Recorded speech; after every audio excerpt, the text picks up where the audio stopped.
Channel of Vadodara. Alkapuri ખાતે શાંતિનાથ ભગવાનની શોભાયાત્રા નીકળી હતી। વર્તમાન ભોગવિલાસના યુગમાં મુંબઈ ખાતે રહેતા ધનાઢ્ય નવયુવાનો તથા નવયુવતીઓ આગામી 7મી ફેબ્રુઆરીએ દીક્ષા ગ્રહણ કરશે, જેઓનો વારસીદાનનો વરઘોડો આજે વડોદરાના રાજમાર્ગો ઉપર નીકળ્યો હતો।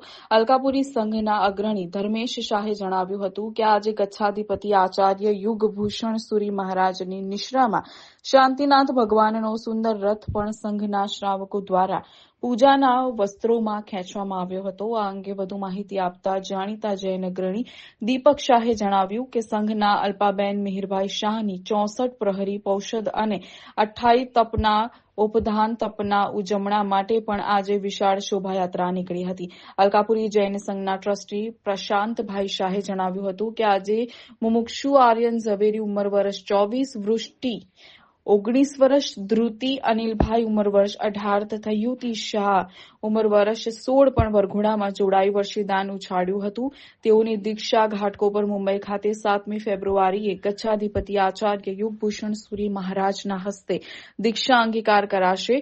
આજના કાર્યક્રમમાં અલકાપુરી જૈન સંઘના પ્રમુખ સીએ હિંમતભાઈ શાહ, જયેન્દ્ર શાહ, પ્રશાંત શાહ, મહાવીર જૈન વિદ્યાલયના પ્રતાપ શાહ, યુનિવર્સિટીના પૂર્વ સેનેટ અને સિન્ડિકેટ સભ્ય તથા જાણીતા જૈન અગ્રણી દીપક શાહ તથા વડોદરાના વિવિધ જૈન સંઘના અગ્રણીઓ મોટી સંખ્યામાં જોડાયા હતા।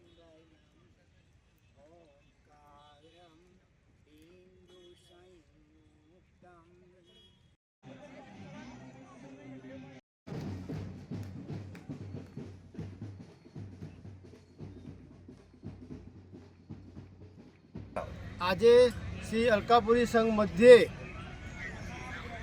2 તપ ધર્મ અને ચારિત્ર ધર્મની અનુમોદનાર્થે શ્રીમતી અલ્પાબેન મિહિરભાઈ શાહ પરિવાર દ્વારા એક તો તે બંને શ્રાવક શ્રાવિકાએ પવિત્રની અંદર 64 પોરી પૌષદ 28 તપ સાથે કરેલ અને ત્યારબાદ તરત જ બંનેએ ઉપધાન તપની આરાધના કરેલ। તો તે બંને તપની અનુમોદનાર્થે તથા 7મી ફેબ્રુઆરીએ મુંબઈ ખાતે 4 મુમુક્ષુઓની દીક્ષા છે।